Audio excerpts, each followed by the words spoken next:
जलवायु परिवर्तन इस वक्त पूरी दुनिया के सामने एक बहुत बड़ी चुनौती है और इस चुनौती से निपटने के लिए राज्य सरकारों की तरफ से नई रणनीति को जमीनी स्तर पर ले जाने के लिए नोडल अधिकारी की नियुक्ति की गई है। रिपोर्ट देखिए।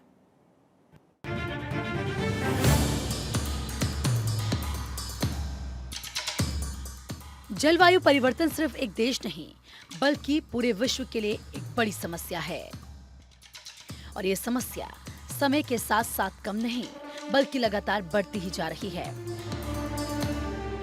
अगर वक्त रहते जरूरी कड़े कदम नहीं उठाए गए तो स्थिति बद से बदतर होगी और स्थिति नियंत्रण से बाहर हो जाएगी। यानी वक्त रहते जलवायु परिवर्तन के प्रभाव से बचाव के लिए सबको मिलकर लड़ना होगा। तो वहीं जलवायु परिवर्तन के प्रभाव से निपटने के लिए राज्य सरकारों ने कवायद तेज कर दी है। 27 राज्य और 7 केंद्र शासित प्रदेशों ने केंद्रीय स्वास्थ्य मंत्रालय के साथ अपना मास्टर प्लान साझा किया है। इसके तहत जहां राज्यों में टास्क फोर्स बनाई गई है तो वहीं प्रत्येक राज्य में पर्यावरण स्वास्थ्य प्रकोष्ठ बनाया जाएगा। साथ ही राज्यों ने जलवायु परिवर्तन के प्रभाव का सबसे अधिक सामना करने वाले संवेदनशील जिलों की सूची भी साझा की है।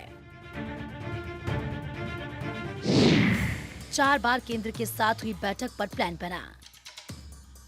साल 2020 से अब तक 4 बार बैठकें हुई। राज्यों से राय लेने के बाद स्वास्थ्य मंत्रालय ने साझा किया। नई दिल्ली में एनसीडीसी ने स्वास्थ्य मंत्रालय से साझा किया प्लान। लोकसभा चुनाव के चलते चर्चा आगे नहीं बढ़ी।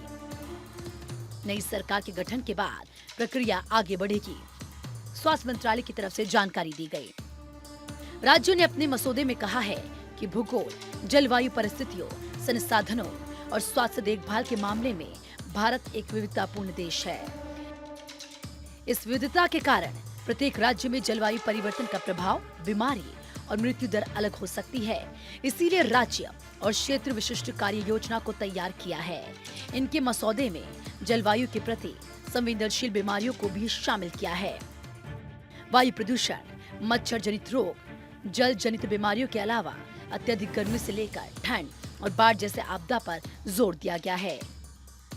इसमें पर्यावरण स्वास्थ्य कक्ष स्थापित करने की पहल एक जैसी है।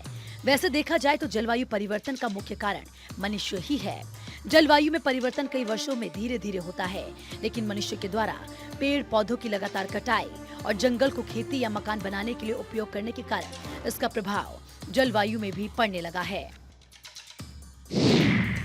जीवाश्म ईंधन जलाना, जंगलों को काटना, पशुधन की खेती।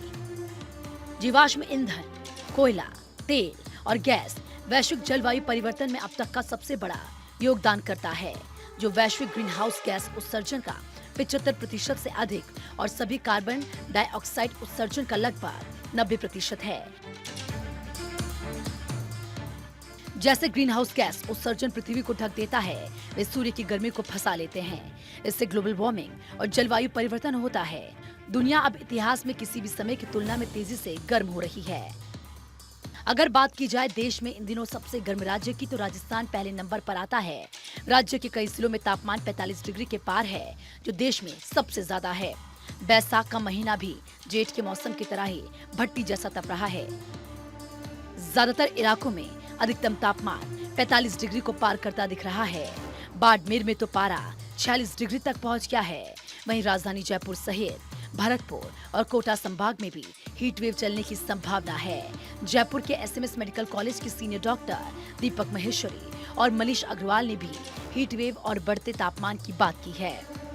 इसके लिए जो वनरेबल लोग हैं वो एक्सट्रीम्स ऑफ एज पर ज़्यादा होते हैं। जो यंग लोग हैं वो बहुत बच्चे, और जो ओल्ड एज लोग हैं वो दोनों वनरेबल हैं, या जो लोग जिनको ऑलरेडी कुछ बीमारियों से सफ़र कर रहे हैं, तो उन लोगों को ज़्यादा ध्यान रखना चाहिए।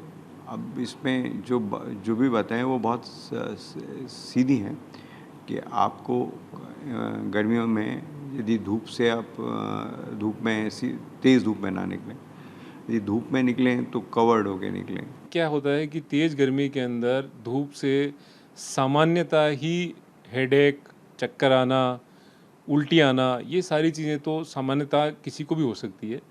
और जिस प्रकार का टेम्परेचर अभी है उससे ये तकलीफ़ें बढ़ सकती हैं। एहतियात के अंदर अपन जो बरत सकते हैं वो ये है कि अपन थोड़ा सा सर को ढक के चलें या जैसे छतरी का इस्तेमाल करें, कम से कम धूप के अंदर निकलें, अपना हाइड्रेशन प्रॉपर रखें, पानी ज़्यादा मात्रा में पिएं, कुछ इलेक्ट्रोलाइट्स के लिए जैसे नींबू पानी, नमक वगैरह डाल करके इस तरह की चीज़ भी लें, तो इससे अपन काफ़ी हद तक इन चीज़ों से बचाव कर सकते हैं।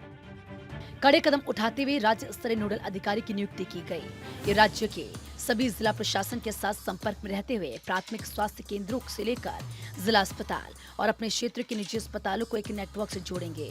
तो वहीं जलवायु परिवर्तन की वजह से भीषण गर्मी का सामना करने वाले राज्यों की निगरानी इंटरनेट और AI आधारित मंच कर रहा है। इसे हाल ही में केंद्र सरकार ने देश भर में स्वास्थ्य मुद्दों को मैप करने और डाटा एकत्रित करने के लिए तैयार किया है, जिसका प्रशिक्षण भी स्वास्थ्य कर्मचारियों को दिया जाएगा।